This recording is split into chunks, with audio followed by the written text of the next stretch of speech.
সকালে আমরা যখন স্টেশনে পৌঁছেছি তখন ঘড়িতে প্রায় 6টা বাজে। আর বাইরেটা এত অন্ধকার, এত কুয়াশা, আর ভীষণ হাওয়া হচ্ছিল।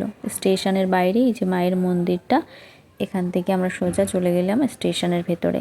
আর আমাদের যেহেতু কালকেই টিকিটটা কাটা ছিল, তাই এখান থেকে আর টিকিট কাটার কোনো ঝামেলাই থাকলো না।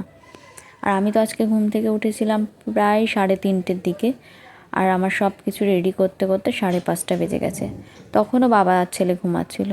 ওরা জাস্ট ওই 6টা বাজার কিছুক্ষণ আগে উঠলো, জামা প্যান্ট পরলো আর রেডি হয়ে গেল। এখন ভাবি যে মা হয়ে গেলে কত দায়িত্ব থাকে। তো তারপর চলে এলাম এই যে স্টেশনে। আর স্টেশনে আসার পরে না আমাদের ওভারব্রিজ হয়ে আবার এই পাশের প্ল্যাটফর্মে আসতে হয়েছিল। ওটাই মনে হচ্ছিলো সব থেকে বড় কষ্ট। এই সকালবেলাটায় এত হাওয়া দিচ্ছে চারিদিকটাতে, আর স্টেশনে দেখি রীতিমতো ফ্যানগুলো ঘুরছে। তাহলে ভাবো কতটা ঠান্ডা পড়েছে। আর যতটা বেলা বাড়ছিল ততটাই মনে হচ্ছে আরও বেশি ঠান্ডা পড়ছে। তো আমরা যেই ট্রেনে যাব, ওই কুলিক এক্সপ্রেস, সেটাই যে ঢুকেছে। এরপর আমরা এখান থেকে যাব, আর আমাদের প্রায় 1.5 ঘন্টা পর ট্রেনটা সামসি ঢুকবে। সেখান থেকে আরও একজন উঠবে, আর একজন না, তারাও 4 জনই আছে। তো আমরা এই দুটো ফ্যামিলি মিলে আজকে ঘুরতে যাব। তো আমাদের তো ট্রেনে ওঠার পরে দেখি পুরো ট্রেনটা পুরো ফাঁকা।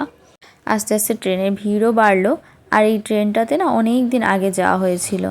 আর আজকে আমাদের যে যাওয়ার প্ল্যানটা, এটা আমরা না প্রায় 3.5 বছর আগে ভেবেছিলাম যে আমরা এখানে যাব বা কিছু। প্রতিদিনই প্ল্যান করা হয়, কিন্তু আজ সেটা সত্যি হলো।